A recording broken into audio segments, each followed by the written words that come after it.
السمك البوري من أحلى وأطعم أنواع السمك اللي ينفع تعمل بالطريقة السنجاري. طريقته النهاردة معايا هتبقى سهلة جدا، وأقولك على كل الأسرار اللي هتطلعه زي المطاعم بالظبط، شارب من التتبيلة ومش ناشف خالص، وطريقة التسوية المظبوط، ودي أهم نقطة. والمهم كمان إن السمكة تكون طازة. معايا سمكة بوري مفتوحة من الظهر، هنقول لبتاع السمك يفتحها لنا من الظهر علشان هنعملها سنجاري.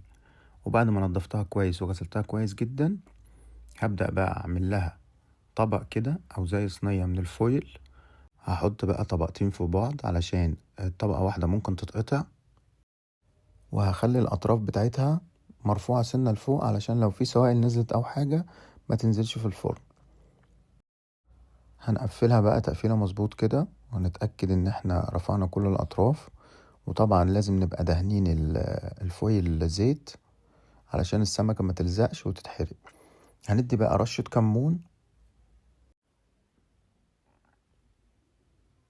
ورشة بهارات سمك. هنوزع يا جماعة التتبيلة علشان نضمن ان الطعم يكون متوازن في كل حتة في السمك.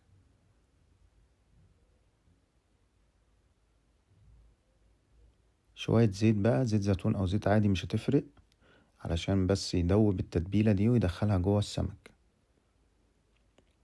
سنة ملح صغيرة خالص، مش هزود ملح يا جماعة لان الملح لو زاد هيخلي اللحم بتاع السمكة ناشف.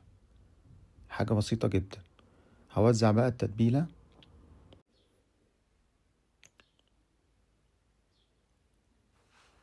وتعالوا بقى نعمل اهم نقطة، اللي هي تتبيلة السمك السنجاري.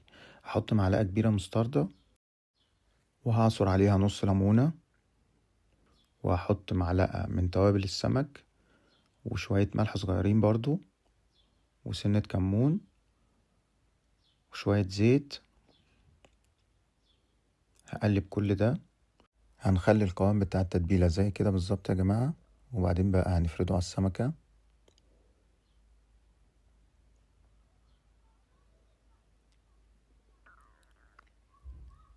وبأي فرشة كده أوزع التتبيلة كويس، وأحاول أدخلها جوه اللحم.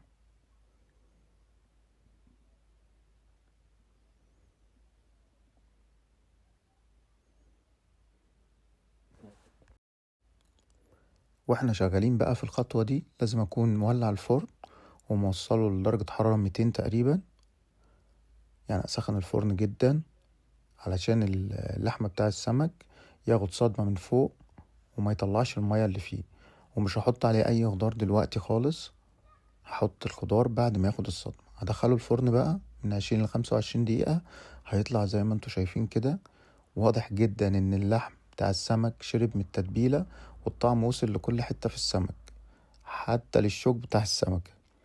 بعد كده بقى هبدأ احط الخضار، شوية فلفل الوان وفلفل اخضر وشوية بصل متقطعين قطع صغيرة خالص، وهوزعهم على السمكة كلها. والفرن هيبقى زي ما هو يا جماعة، لنفس درجة الحرارة 200 زي ما هو.